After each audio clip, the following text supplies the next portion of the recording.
¿Qué tal? Muy buenas noches, bienvenidos a Minuto 1 en la pantalla de C5N. Hoy, más que nunca, la realidad. Lo que otros no te cuentan, lo que otros no te dicen.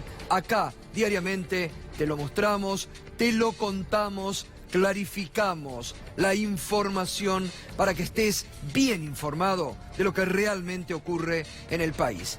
Además, hoy, mañana, en el marco de la cadena nacional de los medios cercanos al gobierno, que tienen como único tema el G20, una cumbre de la que también nos vamos a acompañar, pero del otro lado, porque vamos a ver qué realmente puede dejar el G20 para la Argentina. Hoy decía el periodista del Diario de la Nación, Carlos Pagni, que si esta cumbre puede alumbrar un documento final de 3 carillas, fíjese, de 3 carillas, ya eso lo pueden tomar como un triunfo diplomático. El último G20, el de Hamburgo, produjo un documento de 12 páginas, con muchas pretensiones. Este viene muy lavado y la propuesta de Argentina es prácticamente insustancial a la hora de los temas globales que atraviesan el mundo por estos momentos. Sirve y el gobierno va a tratar de explotarlo en la forma marketinera de relato que lo hace habitualmente para mostrar a un Macri junto a los grandes líderes del mundo. Pero no hay que olvidarse la coyuntura por la que está atravesando la Argentina, con un riesgo país superior a los 700 puntos y la desconfianza que los mercados internacionales siguen mostrando en la República Argentina y con los problemas internos, cotidianos, reales de la economía. En el marco del G20,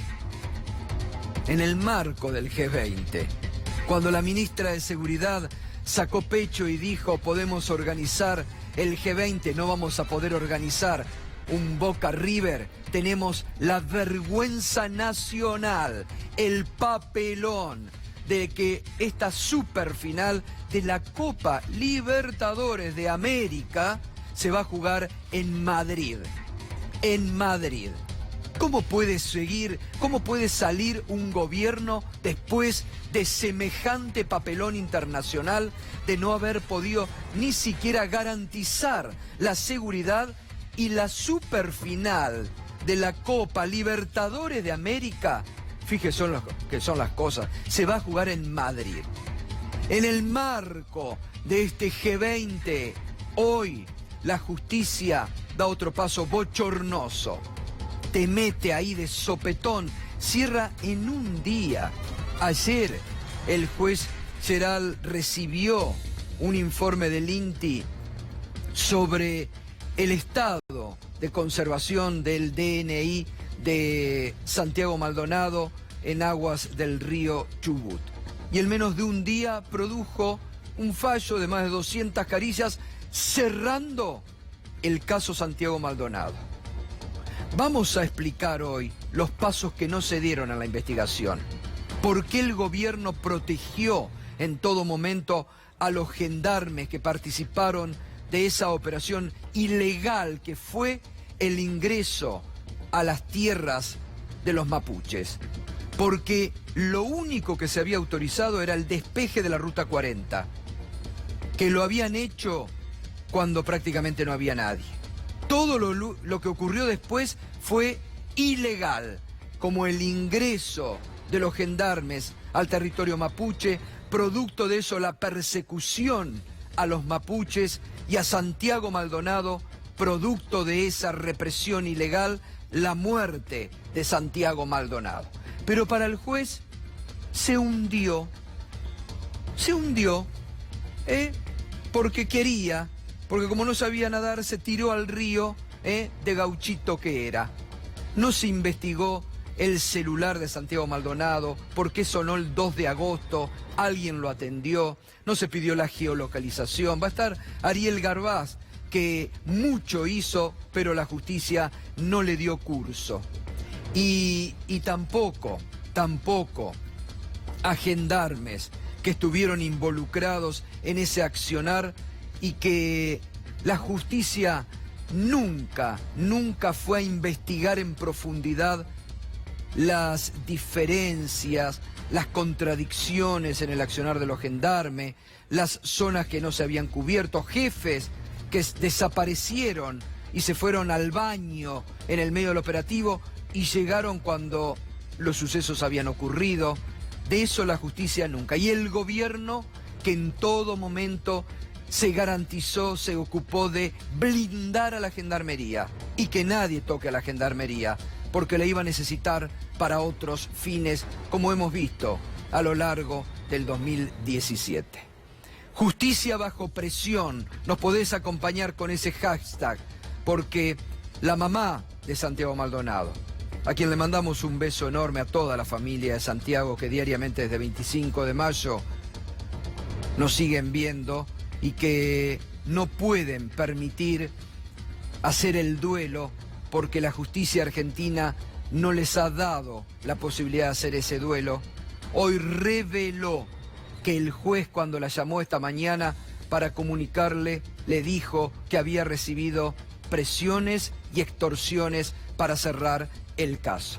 Está clarísimo. La justicia bajo presión a la Argentina. Lo venimos diciendo y lo venimos hablando desde hace tanto tiempo. Vas a escuchar esta noche, porque no lo vas a ver en ningún otro lado, como una fiscal federal en el medio del juicio que se está haciendo por los terrenos de la rural contra el expresidente Menem y contra el exministro Domingo Felipe Cavallo. Hoy habló de las presiones de la justicia y de cómo actúa la justicia en determinados gobiernos.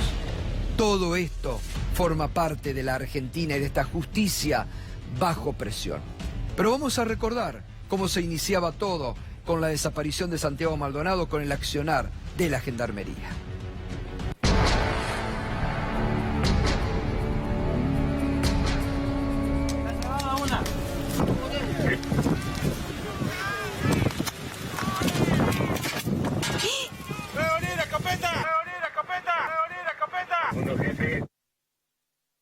Está trabada una.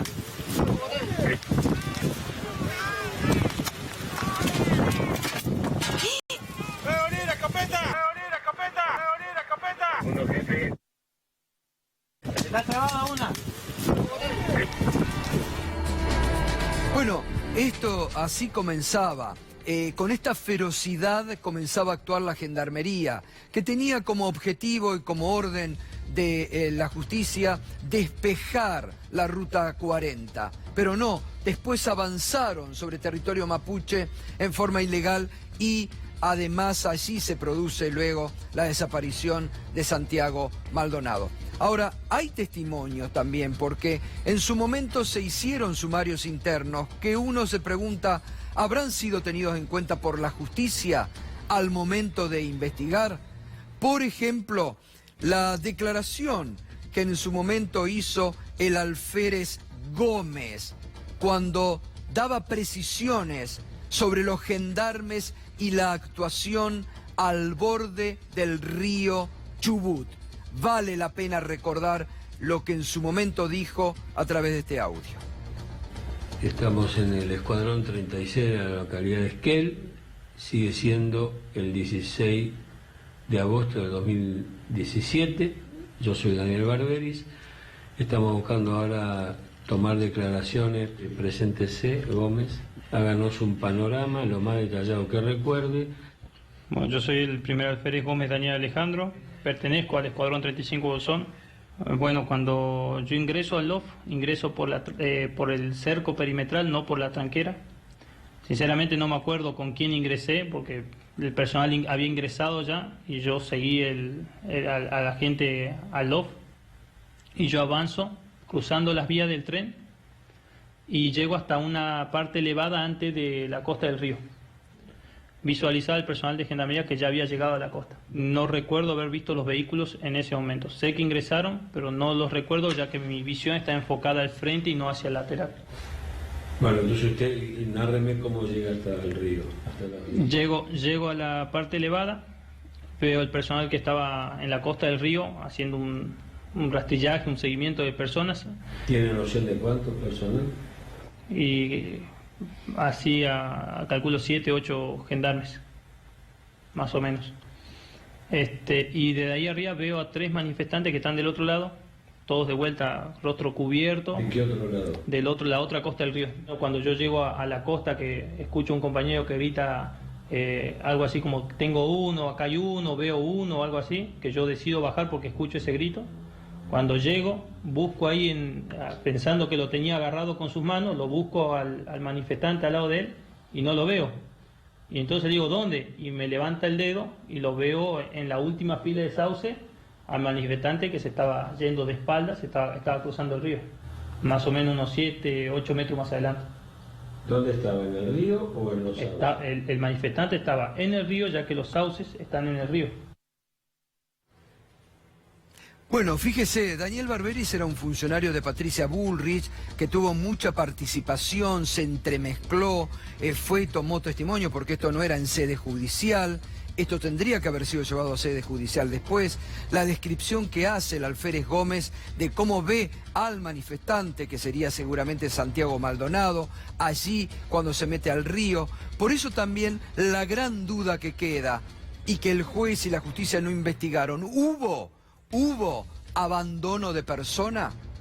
¿Lo vieron a Santiago Maldonado y en vez de rescatarlo, lo dejaron morir en el río? Esa es la gran pregunta que la justicia no respondió con estos testimonios. Allí es donde se metió el Ministerio de Seguridad y se involucró tomando este tipo y seguramente presionando también, porque se les retiraron los celulares, porque no se profundizó la investigación. Y después se produjeron también otros hechos que llamaron mucho la atención a través de estos audios que usted va a escuchar ahora. Sí, ¿qué me quería decir? Recién agarró señal de vuelta. Sí, que me avise cuando esté saliendo, más o menos si yo le calculo y lo espero decirte en la oficina, ¿viste? Listo. Listo. Y de ahí vemos cómo mierda hacemos el tema de la foto, esa que le pide allá a región, ¿viste? De última, capaz, ¿que quiere algo catalogado, algo así quiere o quiere de lo que secuestramos? Quiere todo, no, quiere una foto, digamos, media que panorámica de todos los secuestrados. Bueno, Sí, y sí, de paso, bueno, ¿sabes qué? De 10 viene eso, porque entonces puedo hacer lo que yo quiero hacer desde ayer, ¿viste? Que es ver qué mierda tienen ustedes en su covacha, ¿viste? Listo. Che, ahí me están diciendo los vagos acá entre nosotros que dice que aparentemente el walkie-talkie y el binocular se lo llevó Esquele. Quedó en la caja de una de las camionetas que cuando se fue Esquele. Qué boludo. Sí, ahí me están diciendo los vagos acá entre nosotros que dice que aparentemente el walkie-talkie y el binocular se lo llevó Esquele. Quedó en la caja de una de las camionetas que cuando se fue Esquele. Qué boludo. Así que eso me decían los muchachos acá, me dicen, eso está en una caja ahí cuando metes Esquele que sube para allá. Eso me decían los muchachos acá, me dicen, eso está en una caja ahí cuando metes Esquele que sube para allá. Fíjate vos que andás por ahí o hay que avisar a alguno de los oficiales cuando vaya para allá. Sí. Que pueda hablar con el comandante o con el penal ferio, con algunos pajeros, viste, que estaban ahí, y preguntarles si ellos tienen ahí el binocular y el walkie-talkie es el Motorola. ¿Sí? De hacerle creer de última que está ahí, viste, que se puso en la acta y que bueno, que lo estaban buscando. Porque Orrego que lo teníamos. Después te cuento cómo viene más, ¿dale? Bueno, otra cosa, Bueno, esto, fíjese, eran diálogos que se producían entre los gendarmes, de la forma en que hablan de lo secuestrado, en los procedimientos que se habían hecho tras la represión ilegal, la forma que subestiman, que pierden, que hablan de los binoculares, de los que se los perdieron, el desdén con el que tratan el tema, y siempre lo trataron así, el mismo desdén con el que trató tema siempre el gobierno de Mauricio Macri y sobre todo la ministra de Seguridad, Patricia Bullrich. Vamos a ver qué dice el fallo que hoy sacó el juez Geral. Los hechos que se presentaron en el presente caso no constituyen delito. Nadie forzó la desaparición de Santiago Andrés Maldonado. Nadie resultó señalado por la prueba que se colectó como autor de aquella hipótesis delictiva. Nadie fue penalmente responsable de su muerte. Los hechos que se presentaron en el presente caso no constituyen delito.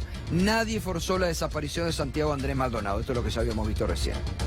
Claro, acá lo que el juez básicamente sostiene es que se ahogó, que se hundió, dice, en un momento determinado. Darío Villarruel, buenas noches, Darío, ¿cómo estás? ¿Cómo estás, Gustavo? Buenas noches. Un fallo muy frío, si hablamos de donde apareció muerto Santiago Maldonado. La verdad que lo que dice el juez Guido Geral después de tanto tiempo es un poco simple. La causa es mucho más compleja. Recordemos que había dos expedientes, uno por la desaparición y después uno por la muerte. Obviamente se juntaron y está claro que en un primer momento se pudo probar que no hubo una desaparición forzada de personas. Pero sí, la muerte tiene que tener responsables. De lo que dice este fallo, de 200 y pico de carillas, se entiende que en realidad Santiago estaba escapando de un procedimiento ilegal y aparentemente ingresó al río y por el frío o por alguna otra cuestión se ahogó y murió. Y la verdad que la familia merece un poquito más de respeto a la hora de que esto se investigue, porque hay, con esto que vimos recién, y está en el expediente, está agregado estos informes de inteligencia que le contamos recién en minuto 1, así que hay un momento previo que alguien lo vio. Y cuando lo vieron, ¿qué pasó después? Dijo el gendarme que estaba con la mitad del cuerpo en el río y arriba los sauces. ¿Se murió en ese momento? ¿Tomó frío ahí? ¿Se ahogó allí? Bueno, quedan muchas cuestiones abiertas, pero hay que decir algo. Gustavo, el fallo no está firme, hay 3 días para apelar y seguramente los querellantes, que son la familia de Santiago Maldonado, van a apelar la próxima semana ante la Cámara Federal de Comodoro Rivadavia, porque más allá de la desaparición, que podemos decir que no hubo desaparición forzada, sí podemos decir que hubo una persecución ilegal de gendarmería y esa fue la causa determinante de la muerte de Santiago Maldonado. Queda mucho por investigar para mí, el fallo no parece completo, aparentemente el juez se quiso sacar el tema de encima, por suerte ahora una Cámara con 3 jueces va a determinar si es correcto el fallo o lo va a revocar para algo muy simple, Gustavo, que sigan investigando porque hay aristas que todavía no cierran en esta causa. Bien, y hoy la ministra de Seguridad, Patricia Bullrich, que mucho tapó durante toda la investigación a la protección mediática que le hizo a la gendarmería, incluso desviando con pistas que no eran las adecuadas cuando estaba desaparecido Santiago Maldonado, esto decía a través de su cuenta de Twitter. La verdad le ganó al relato. La justicia cerró la causa por la desaparición forzada de Santiago Maldonado y absolvió al gendarme Manuel Echazú, lo que más le importa destacar. Mintieron, quisieron engañar a la sociedad y generar miedo. Hoy logramos dar un paso más hacia la Argentina de la ley y la verdad. Los que mintieron fueron ellos, cuando mentían sobre el tema del puestero, que estaba en Chile, que era un agente infiltrado de los mapuches. Mintieron en forma descarada en todo momento, desviando con los medios amigos toda la información sobre el caso. Pero ahí te das cuenta también cómo han presionado a la justicia para que rápidamente cierre el caso. Vamos a ver hoy el juez cuando habló con la madre, qué es lo que le dijo a Estelita, la mamá de Santiago, respecto a lo que la misma familia ha comentado. El juez Geral llamó a las 9:10 de la mañana. La llamo primero a usted para que no se entere por los medios. Estoy siendo extorsionado. Todo mi equipo de trabajo y yo estamos siendo apretados para que cierre la causa. Por eso debo hacer esto. No sabe todo lo que mi equipo y yo trabajamos. Los hechos no configuran delito. Espero que ahora haga el duelo tranquila. Estela le preguntó, ¿hay alguien preso por la muerte de Santiago? Juez Geral, por ahora no. Estela, no voy a hacer el duelo tranquila, voy a esperar justicia. Bien, está Ariel Garbaz esta noche con nosotros, que como ustedes saben, ingeniero, experto en todo el tema de telecomunicaciones, porque acá otro tema del cual poco se habló, o mejor dicho, mucho se habló, pero la justicia investigó poco, fue el tema del celular. Ariel, buenas noches. Buenas noches. ¿Qué pudo hacer? ¿Qué se pudo hacer? ¿O qué se podría haber hecho? ¿O qué se debería haber hecho que la justicia no hizo con el tema del celular? Bueno, con el tema del celular, en el expediente que acaba de cerrar el juez, hay 3 pruebas periciales. un informe de Telefónica de Argentina, Movistar, donde dice claramente que el celular de Santiago Maldonado atendió una llamada que duró 22 segundos al día siguiente de su desaparición. Después está el informe de tecnología aplicada de la Policía Federal, que indica que el celular también de Maldonado, que terminaba en 486, fue geolocalizado 4 veces desde el 2 de agosto hasta el 6 de septiembre. Lo estaban usando, lo tenían encendido en distintos puntos de la ciudad de Esquel. Y después está el informe que yo hice como perito de parte y que no fue aceptado, en primer lugar por el juez Otranto, ni por la fiscal Ávila, y que finalmente la abogada de la familia Maldonado presentó a este juez Geral, que también indican la geolocalización del celular de Santiago Maldonado. Es decir, en resumen, estas 3 pruebas periciales están indicando que el celular se lo secuestraron. Ese celular él lo tenía encima. Alguien se lo sacó. Alguien se lo sacó y muy probablemente no solo se llevaron el celular, sino también se lo llevaron a Santiago, porque el juez no quiso incorporar al expediente otro informe pericial del prestigioso perito Pruger, sí, que indicaba que en su pantalón de nylon tenía granos de polen, y los granos de polen de sauce solo se liberan fines de septiembre, principios de octubre. Si él hubiese estado en el agua todo ese tiempo, esos granos de polen no podían haber estado en su pantalón, y eso indica que implantaron el cuerpo más de 2 meses después de que él desaparece. Claro. Ahora, ¿por qué la justicia se niega a hacer todo este peritaje en torno al celular? Porque era una pieza fundamental, una pieza clave para determinar por qué había sonado ahí, dónde, en qué lugar. ¿Por qué se niega? ¿Por qué? Porque como el celular se lo sacaron y los que tomaron contacto visual seguro y probablemente contacto físico con su cuerpo fueron uno o más de los 15 gendarmes que estaban a metros de él en el lugar donde se ahoga, y que como mínimo hicieron abandono de persona y debieron haber sido procesados, lo indica el Código Penal y el sentido común. Ese celular junto con su cuerpo hubiese indicado la geolocalización de a dónde se lo llevaron.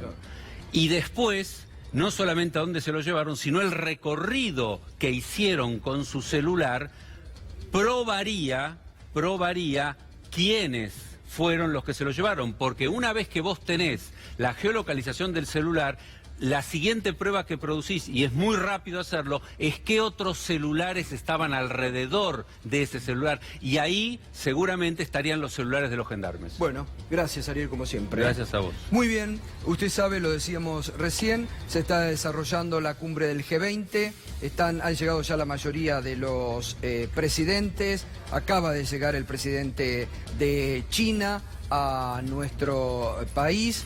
Esta noche llega también el presidente de los Estados Unidos. Angela Merkel viene demorada por un problema en el avión, pero hoy comenzó con el pie izquierdo la cumbre, sobre todo la vicepresidenta Gabriela Michetti, que llegó tarde a recibir nada más ni nada menos que al presidente de Francia, Macron.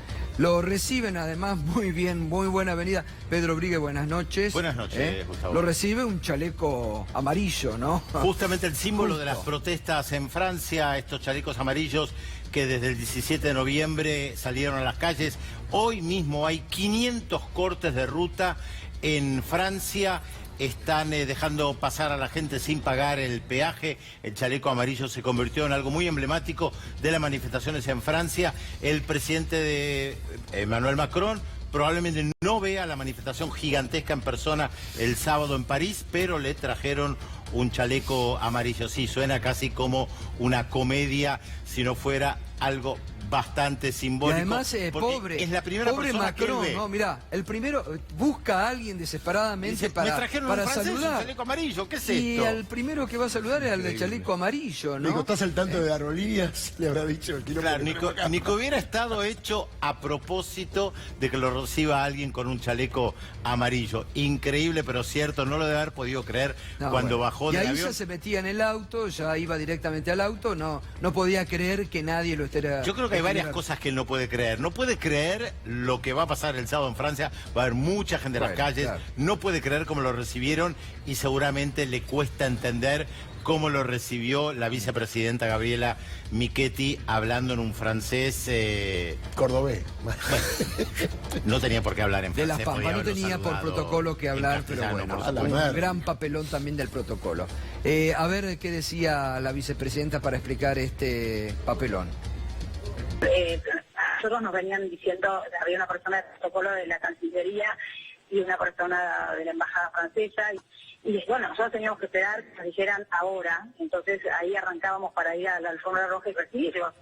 Estaba todo cronometrado, todo perfecto, en teoría, y cuando nos dicen ahora, vamos, nos damos cuenta que eso que vos dijiste, que el presidente ya se estaba metiendo en el auto. Pasó algo raro ahí, que fue que a ellos les hicieron la voz de aura antes que a nosotros, y entonces, bueno, nada, cuando vieron que había una recepción como debe hacer, porque ya me imagino que se deben haber sentido muy raros ahí cuando bajaron y no había nadie.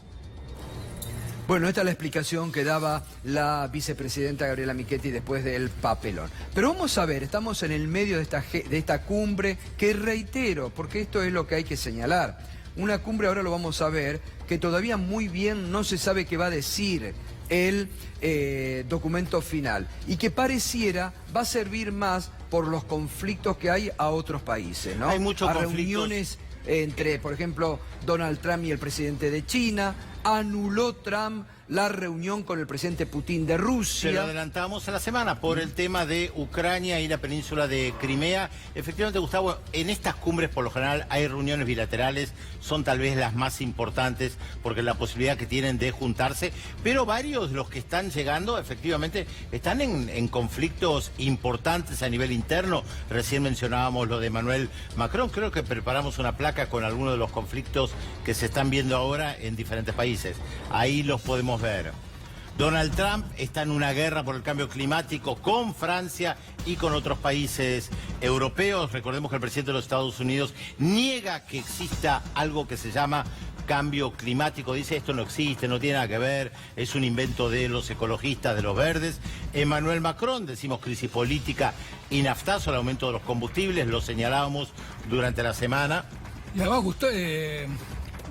Pedro, Donald Trump tiene muchos problemas internos con las investigaciones por todavía la participación de Rusia en la campaña electoral que no terminó, así que en esta semana va a tener, dicen, algunos dolores de Se cabeza. agrega otro dolor de cabeza que está teniendo y que tiene que ver con el G20, con el programa oficial que tiene que ver con el mundo del trabajo, porque General Motors está despidiendo cerca de 14.000 trabajadores en los Estados Unidos y fuera de Estados Unidos de sus fábricas. Esto es muy importante porque Trump siempre dijo que el trabajo es algo fundamental de su gestión y está saliendo muy duro en contra de General Motors. Pero sigamos, Angela Merkel, el avance de la extrema derecha neonazi es un duro golpe un dolor de cabeza para la canciller alemana. Una canciller que ya anunció su retiro de la política. Sí, La para un tiempo. De La todas única maneras. líder que estuvo presente en todas las cumbres del G20. Tal cual. Michel Temer, ¿qué podemos decir de su baja popularidad de alguien que asumió la presidencia gracias a la destitución de Dilma Rousseff, que se va sin pena ni gloria? No puede firmar demasiado, se va ahora, la verdad, tiene muy poco poder, es uno de los presidentes que podemos decir que tiene problemas internos, su figura absolutamente devaluada. Pero sigamos, porque hay algunos casos más todavía que vale la pena analizar. Enrique Peña Nieto se va, termina el mandato. ¿Cómo puede firmar, Fernando, alguien que se está haciendo un tratado comercial? Es insólito esto. Le quita además valor a la cumbre, ¿no? Un presidente se suele, que está en una cumbre como esta, piensa hacia adelante. Y este es un presidente que mañana termina su mandato. Ya tendría que haber venido o cambiar la fecha de la cumbre o venir con el presidente electo. Sí, y el que pensó en esta cumbre no pensó demasiado que el 1 de diciembre se daba la transmisión de mando en México, pero eso es un detalle para los organizadores. Parece que hay algunos problemitas con la organización. Mohammed bin Salman, el príncipe, se lo señalábamos ya hace un tiempo, cuando desapareció el periodista Kamal Khashoggi en el consulado de Arabia Saudita en Estambul. Le dijimos, esto es algo muy serio. A mí me llama la atención que haya muy poca respuesta en la Argentina a la presencia del príncipe de Arabia Saudita y que tenga que haber una organización internacional a pedir que se investigue los crímenes de guerra del príncipe saudí. Pero, Gustavo, hay tantos millones que involucran a los saudíes que muy pocos se quieren pelear, y mucho menos Estados Unidos, que tiene grandes inversiones en Arabia Saudita y lo considera un gran aliado. Y Theresa May también tiene un dolor de cabeza porque puede caer su gobierno, porque hay una revuelta dentro de los conservadores en el Reino Unido por el tema del Brexit. Y ahí tenemos más, la lista es larga. Bueno, el primer ministro de Italia, Giuseppe Conte, con también el ascenso de la extrema derecha, el tema de los migrantes, algo que el Papa Francisco planteó apenas asumió Bergoglio como Papa, que fue a Lampedusa a plantear el tema de los inmigrantes, a poner el cuerpo que hay que recibirlo. Tenemos la última placa también, Vladimir Putin, por supuesto, con este conflicto que tiene ahora en Ucrania, no es el único que tiene, y Mauricio Macri en la Argentina, muy preocupado por el River Boca, por supuesto. Si uno lo compara con otros conflictos internacionales. Bueno, lo del River Boca se trasladó ahora aparentemente al Reino de España. Qué paradoja, ¿no? La Copa Libertadores de América que se va a jugar en España. Pero bueno, no es un terreno mío, es terreno de otra gente que lo puede analizar. Uno podría agregar a muchos. Al primer ministro de la India, por ejemplo, que se va a encontrar o ya se encontró con el príncipe de Arabia Saudita, bin Salman. Como les dije antes, todos quieren tener negocios con Arabia Saudita. ¿Qué va a pasar con el presidente de Turquía, Erdogan, que también está acá y está en conflicto con Arabia Saudita? Hay muchos conflictos, por supuesto, China, que critica a los Estados Unidos con el tema del proteccionismo. Hay muchos conflictos. ¿Por qué menciono esto? Porque una cumbre como el G20 es un momento donde pueden coordinar esfuerzos para tratar de ver qué está pasando en el mundo, pero en estas reuniones bilaterales muchas veces hay temas importantes. Ahí creo que esa es la clave de la cumbre. Fernando, vamos a ver justamente los temas y lo que puede ser el temario de la Argentina presentado, que por cierto es muy, muy light, ¿no? No es como en las primeras cumbres del G20, un temario que suene fuerte. Fíjese, hay conflictos globales, guerra comercial, reorganización de la Organización Mundial del Comercio, medio ambiente, avance del populismo europeo, conflicto político entre Turquía y Arabia Saudita, lo que venía contando.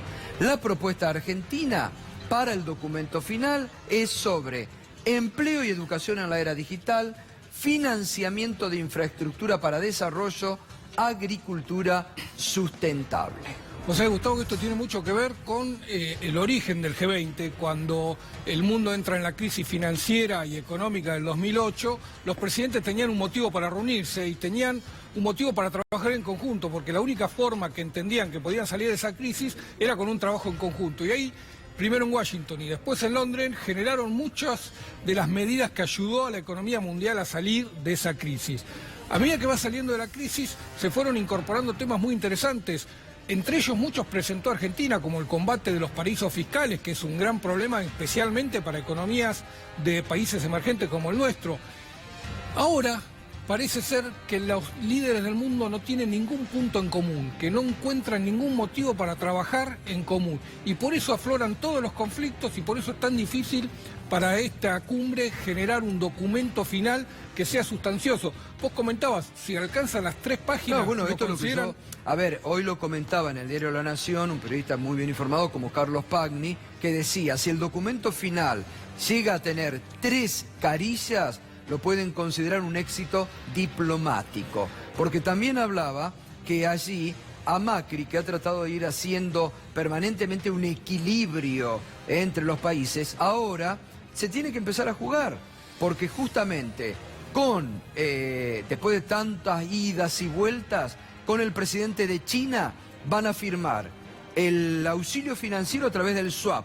Eso que en algún momento el PRO, cuando lo hizo el gobierno anterior, decían que era papelitos de colores. Bueno, ahora firman esto. Van a firmar también la realización de la tercera central nuclear, que venía muy postergado. Y eso a Estados Unidos no le gusta ni medio. Entonces ahí también tiene que haber definiciones por parte de la Argentina, ¿dónde se sitúa Macri? Ahí Argentina logró, tras como reuniones paralelas a esta cumbre, firmar con China un crédito de 1.000 millones para la línea San Martín-Carga, Ferrocarril Buenos Aires-Mendoza. Con Francia firmaron la compra de lanchas patrulleras para la Armada. Con Japón acordaron un crédito que va a ser para comprar bienes en Japón, no es para desarrollo, ¿no? Es un crédito que facilita la compra de bienes en Japón. Y hay otros acuerdos más de ese nivel, ¿no? Donde se compromete a la Argentina a comprar o a acceder a financiamiento contra la compra de bienes del país de origen, de Estados Unidos especialmente, que va a poner cerca de 1.000 millones en diversos proyectos.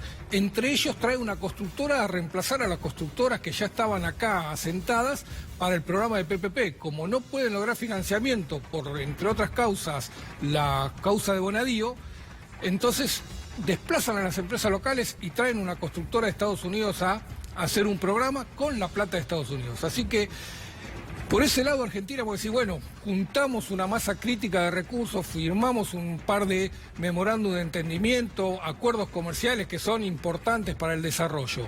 Pero lo que hace a la cumbre en sí, el documento final no va a tener ninguna referencia a cambio climático. Si la tiene va a ser muy light, porque ya lo dijo Donald Trump, no hay cambio climático si tenemos una nevada ahora cuando nadie la esperaba.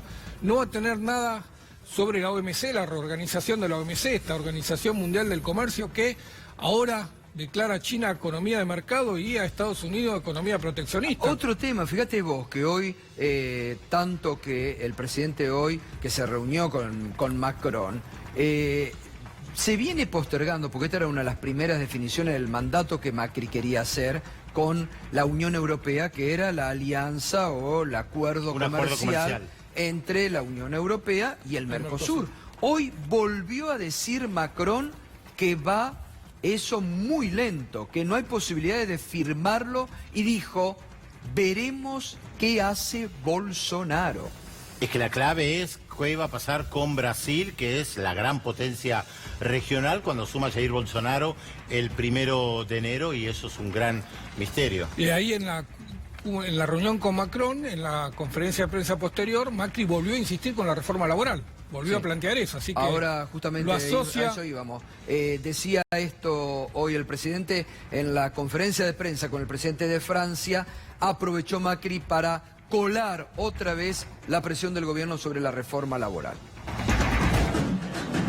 La reforma laboral. Claramente, nosotros viajamos por Europa estos 3 años, muchas veces fuimos acompañados por líderes sindicales, vimos las reformas laborales que se han hecho en Italia, en España, en Holanda, nos estuvimos particularmente en Francia, pero a todo lo que hemos dicho anteriormente, queda claro y es como obvio que necesitamos tener legislaciones laborales que se adapten a toda esta revolución. Necesitamos tener legislaciones laborales que fomenten la capacitación permanente, que liberen estas ataduras que finalmente en la rigidez nos llevan a perder el empleo. Y necesitamos legislación que nos acompañe, legislación que proteja la capacidad de mejorar y que no quiera proteger lo poco que tenemos que no alcanza, porque, insisto, hay 1/3 de los argentinos que están en la pobreza. Bueno, insiste el presidente una vez más con un tema que nunca ha dado resultados en la Argentina, que en los 90 ya se ha implementado de muchas formas, pero lo cuela ahora en el medio de esta cumbre como para querer decir, bueno, me voy a poner a la altura del mundo, ¿no? Pero con una particularidad. ¿Con qué otro objetivo lo va a hacer? Con una particularidad, lo que dice es, como hay 1/3 de la Argentina que es pobre y como falta empleo, bajemos el umbral. Claro. No subamos a los que están afuera, meterlo adentro del sistema. Saquemos los que están dentro del sistema y igualemos para abajo. Esa es la reforma laboral que propone Estados Unidos, que propone el Fondo Monetario Internacional, que algunos países como Francia están intentando llevar adelante con mucha resistencia de las centrales sindicales. Hubo manifestaciones muy grandes, Pedro, que prácticamente bloquearon París durante muchos días. Y bueno, van a seguir insistiendo, siempre se dijo, el presidente la frenó cuando el Congreso no la quiso tratar, pero está claro que el próximo año, por pedido del FMI, por imposición del FMI, van a seguir avanzando con la reforma previsional y con la reforma laboral. Sí, interesante también que lo diga mientras está con el presidente de Francia, que está viviendo una protesta gigantesca por el aumento de la tarifa de la nafta, del combustible, que afecta a millones de personas y que tiene un gran apoyo popular esta protesta en contra del aumento de la nafta en Francia. Ahora, Pedro, volviendo a lo que fueron las cumbres anteriores, la última de Hamburgo que hacíamos referencia con un documento de 12 páginas, ¿qué se sacó? Porque yo digo, ¿realmente sirve o esto va a servir para que Macri diga, bueno, vean como dijo en ese video que firmó hoy muy temprano, por primera vez la Argentina recibe a los líderes del mundo? Digo, ¿le quedan las fotos con las cuales van a hacer la campaña del 2019 o realmente las cumbres han servido para algo? Creo que Fernando tiene mejor analizado los documentos. Esto es siempre el debate que se da frente a los diferentes encuentros, sea la cumbre del G20, sea el BRICS, que también se reúne la semana que viene en Sudáfrica. Creo que de Brasil invitaron al Partido de los Trabajadores, bastante sintomático eso también. Y Pedro, es muy interesante si vos lo comparás con lo que fue la cumbre del ALCA en Mar del Plata, la famosa cumbre donde se rompe el ALCA, donde Néstor Kirchner con Hugo Chávez ponen final al ALCA y Bush se tiene que ir del país. Me parece que eso es lo que muestran las cumbres, que en esas cumbres se debaten, se discuten, hay protagonismo. Cuando hay voluntad de debatir. Exactamente, claro. Hay protagonismo y hay posibilidades de encontrar instrumentos o no, como fue en aquella cumbre. El G20 venía lográndolo cuando había voluntad de los líderes de aquel momento de alcanzar puntos de acuerdo. Ahora ya no hay. Pero no hay, por ejemplo, algo que se propuso en una de las cumbres, que era aplicar un impuesto sobre el capital internacional que va de paraíso fiscal a paraíso fiscales. Eso desapareció de cualquier temario para analizar, que hubiera sido un muy buen paso adelante de los poderosos para luchar contra los paraísos fiscales que perjudican muchas veces. Eso, Gustavo, lo llevaba la Argentina y Brasil cuando había otro gobierno que por lo menos enunciaba la intención de luchar en contra de paraísos fiscales, de aplicarle alguna traba al movimiento de capitales especulativos. No parece ser la línea de este gobierno ni de los funcionarios de este gobierno. Lo que hay que ver si de esta cumbre surge alguna forma de nueva integración global. Ya está claro que la forma de integrar que dominó las últimas 3 décadas, basada en el libre comercio, en el libre flujo de bienes y servicios, no va más. Trump le puso una fecha de función. Así que hay que ver si surge una nueva. Bueno, hoy se está realizando también la contracumbre de los pueblos en la ciudad de Buenos Aires. Está el diputado nacional Nicolás del Caño, que ahora vamos a hablar con él. Está llegando un representante de la CETEP. Mañana van a estar marchando. Mañana hay una manifestación multitudinaria para protestar por la G20. Hoy la gran atracción era el bebé Trump ahí en el Congreso, ¿no? Esa imagen gigantesca de plásticos, sí. Pero antes de despedirlo, Ariel Garbaz quiere preguntarle, porque mucho se habló de la preparación, incluso hoy escuché, no sé si es cierto, estaban vendiendo de que ayer se frustró un ataque cibernético a esta cumbre del G20. Bueno, ellos están ensayando desde el año pasado, desde que Patricia Bullrich adquirió el famoso software, el más avanzado que hay en el mundo, de ciberespionaje, que se llama Pegasus, de origen israelí. Están ensayando espionaje sobre celulares, particularmente en las redes sociales, en WhatsApp, en Facebook y en Twitter. Y lo que permitió además esta cumbre del G20 es que los Estados Unidos aportaron una plataforma de hardware que se llama IMS, Interception Management System, que en el mismo radio de zona protegida por tierra, por aire y por agua, que algunos dicen que es de 46 kilómetros, otros de 30, etcétera, van a estar escaneando, ya están escaneando 10 millones de celulares simultáneamente de la capital federal y tienen una pantalla en su centro de operaciones, que no está confirmado, algunos dicen que está en el edificio Cóndor, otros en algún búnker que podrá tener Marcos Peña, tienen una pantalla donde ven con puntos iluminados cómo se agrupan los celulares o se disgregan, de manera de poder detectar manifestaciones en el espacio público a través de los celulares que se geolocalizan todos juntos en una zona. Esa es una de las herramientas. Otra de las herramientas que tienen es de tener permanentemente analizado en tiempo real, cosa que la capacidad tecnológica del Gobierno Nacional todavía no llega, pero sí la de Estados Unidos, sobre todo la de la Agencia Nacional de Seguridad Americana, de estar escaneando permanentemente los diálogos, sobre todo en WhatsApp, que es el objetivo principal, donde la gente se agrupa, arma grupos por intereses comunes. Es decir, que ya te pueden chupar el WhatsApp.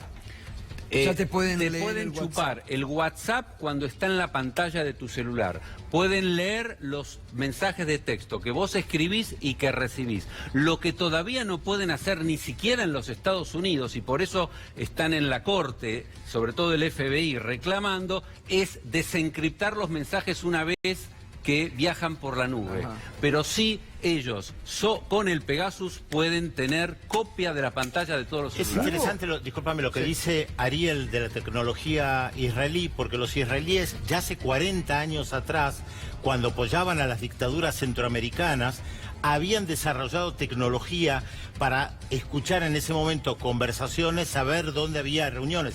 Esto obviamente es mucho más sofisticado, pero hay una matriz: Israel apoyando a dictaduras y a gobiernos autoritarios para investigar a ciudadanos, que es parte de lo que hace con los palestinos, obviamente. Y lo más preocupante de todo, las herramientas hoy de ciberespionaje son también herramientas muy similares de ciberataque. El Pegasus versión 3 tiene un recurso especial. Puede implantar en cualquier celular mensajes de texto que vos no escribiste, o WhatsApp, carpetas con archivos que vos no pusiste, con lo cual esa implantación de información que viene desde la nube a través del Pegasus es perfecta para armarte un carpetazo el día de mañana con alguna actividad que vos no hiciste y que ellos la simularon a través de este software. Muy bien, gracias, Ariel. De nada. Diputado del Caño, ¿qué tal? Buenas noches, ¿cómo estás? Bueno, ¿y cómo están analizando ustedes desde la perspectiva de la izquierda o los movimientos sociales, ahora vamos a hablar, esta cumbre del G20? Bueno, primero decir, creo que ustedes lo estaban señalando acá, ¿no? Vienen muchos de los responsables del hambre, de la miseria, de las guerras en el mundo, que el caso de Macron que comentaban recién, está enfrentando un movimiento de las chaquetas amarillas o chalecos amarillos que son aquellos trabajadores, sectores populares en Francia que utilizan el automóvil y que están reclamando en contra de los aumentos en los impuestos al combustible, acorralando al gobierno de Macron. Por otro lado, Trump, que en este momento está también en una cruzada en contra de la caravana inmigrante que en estos días reprimieron en la frontera con México, una caravana que representa, digamos, también todas esas contradicciones que hay en América Latina y en el propio Estados Unidos, con una gran inmigración, que lo vimos en la última elección norteamericana también, digo, a pesar de que se exprese distorsionadamente a través del Partido Demócrata, el sector de izquierda del Partido Demócrata, jóvenes, mujeres, inmigrantes que han sido electas diputadas y que han ganado la Cámara de Representantes, expresa, si se quiere, un fenómeno donde hay un rechazo de todos los agraviados por Trump, ¿no? Las mujeres, los inmigrantes, sectores de trabajadores. Entonces, digo, en primer lugar, ver que esta cumbre, ustedes señalaban recién, no se ponen de acuerdo en nada, es decir, hay fuertes guerras comerciales entre China y Estados Unidos, y por otra parte, digo,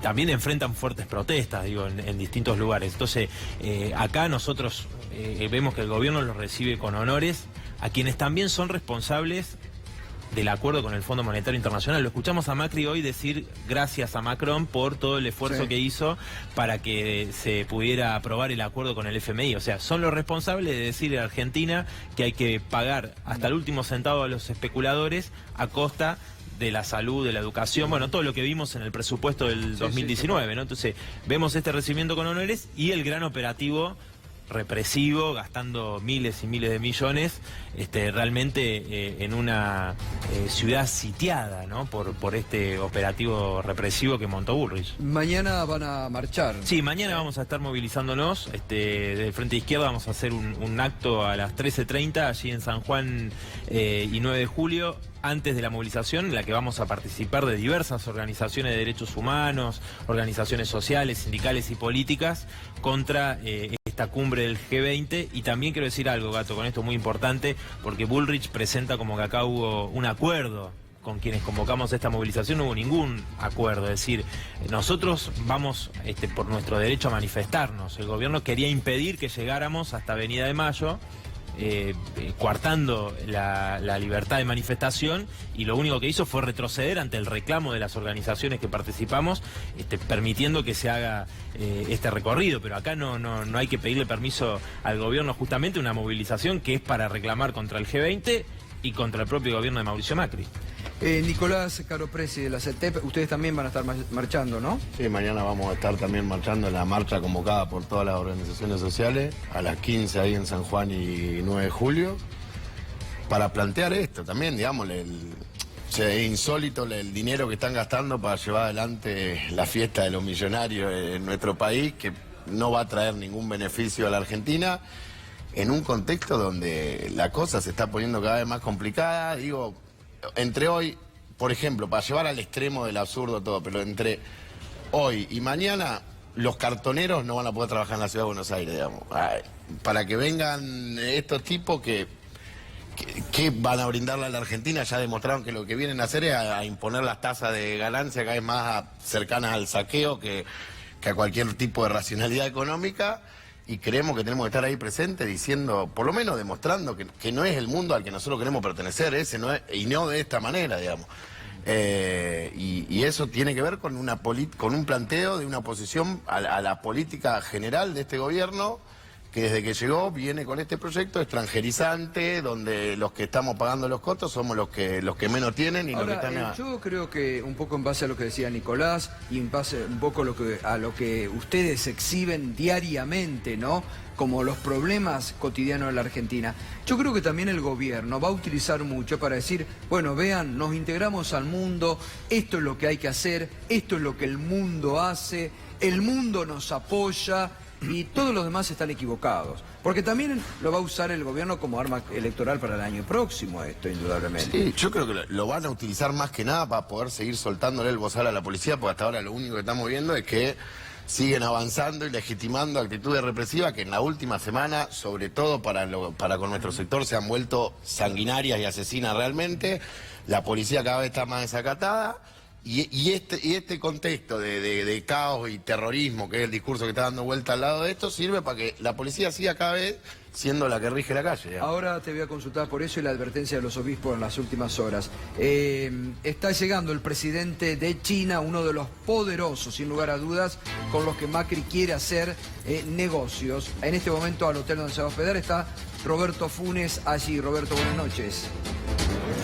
Querido Gato, sí, estamos aquí en la bajada de Carlos Pellegrini frente a lo que es el restaurante La Recoba. Verás allí algunas personas chinas que han venido con banderas y se está esperando la llegada, que es inminente, del presidente Xi Jinping. Allá han cerrado Libertador, ya estás viendo todos los efectivos policiales y te digo, Gato, para que tengas en cuenta, lo dijiste muy bien, la poderosa, la potente, porque viene una gran caravana primero con el equipaje de Xi Jinping solamente, viene después en la mitad de la caravana el presidente y luego viene más equipaje con esta comitiva que llega prácticamente, nos han dicho aquí los efectivos, a 1.500 personas. Acaba de entrar Emmanuel Macron junto a su mujer, Brigitte Macron, aquí a lo que es La Recoba. Esta es la manera en que se ingresa a este barrio. Nadie puede ingresar sin que lo acompañe la gendarmería o personal de la policía. Ahí viene, allí viene, ahí viene Xi Jinping, ahí llega el presidente de China en este momento con la comitiva. Es realmente impresionante el dispositivo, Gato. Estás viendo aquí nos están corriendo, por supuesto, hacia los costados. Y esta es la llegada del presidente Xi Jinping desde Seiza. Ahí viene la comitiva. Yo te digo, Gato, pocas veces he visto una cosa así, con este movimiento de gente. Como te digo, la primera parte de la caravana es solamente el equipaje de Xi Jinping, ¿eh?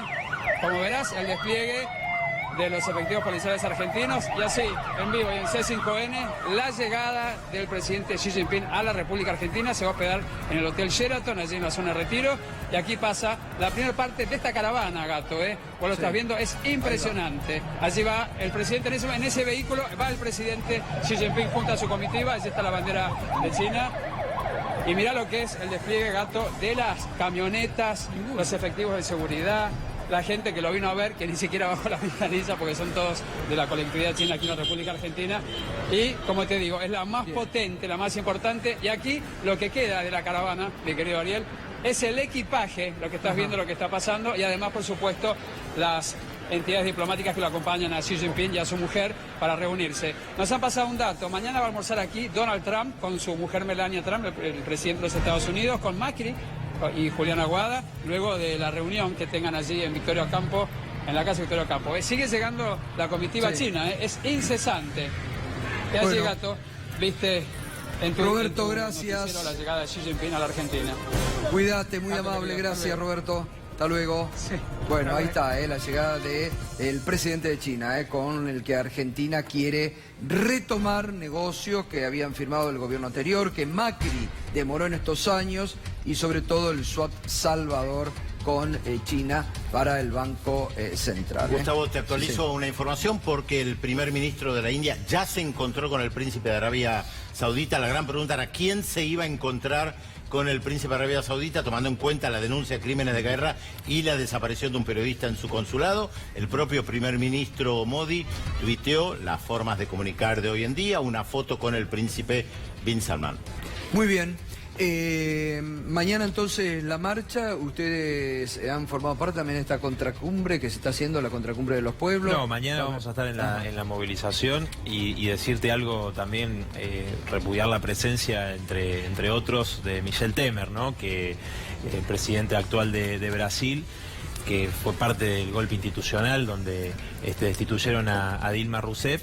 Y también creo que alrededor de la disputa China-Estados Unidos hay un elemento importante, porque Brasil marca, ¿no?, que detrás de Bolsonaro están los intereses, y detrás de todo el lavallato que se hizo está los intereses norteamericanos, ¿no? Y la búsqueda de Estados Unidos de recuperar terreno en toda la región de América Latina, y ahí hay una fuerte disputa con China. Entonces yo creo que acá, como señalaba el compañero recién de la CETEP, no hay un interés de las grandes mayorías populares, y en eso, Gato, creo que el gobierno, por más que quiera utilizar electoralmente, yo creo que la mayoría del pueblo trabajador no ve ningún beneficio en esta cumbre, claro, ni tampoco va a haber ningún anuncio que vaya a beneficiarnos, sino directamente sobre el día a día. La repercusión que va a tener el día a día de la Argentina va a ser lo que estos líderes mundiales están exigiendo, que es que Argentina cumpla el acuerdo con el Fondo Monetario Internacional. Vienen a presionar eso también. Exactamente, y que tenemos 5 años. Y una cosa importante, creo que acá todas las organizaciones que se dicen oposición, los sindicatos, muchos que lamentablemente no han convocado,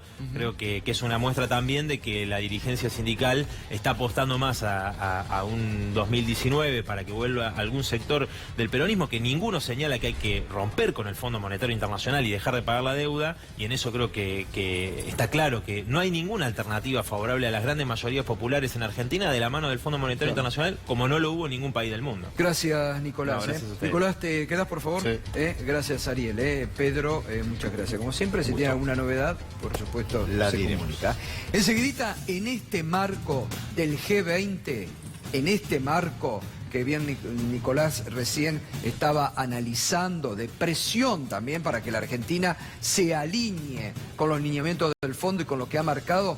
Enseguidita, tras la pausa, vamos a compartir lo que Christine Lagarde, ya hablando como lo que es la verdadera ministra de Economía de la Argentina, opina, dice cuándo vamos a salir, cómo vamos a salir. Y Christine Lagarde ahora es la que promete que el segundo semestre llegará a la Argentina. Insólito, pero enseguida te lo contamos.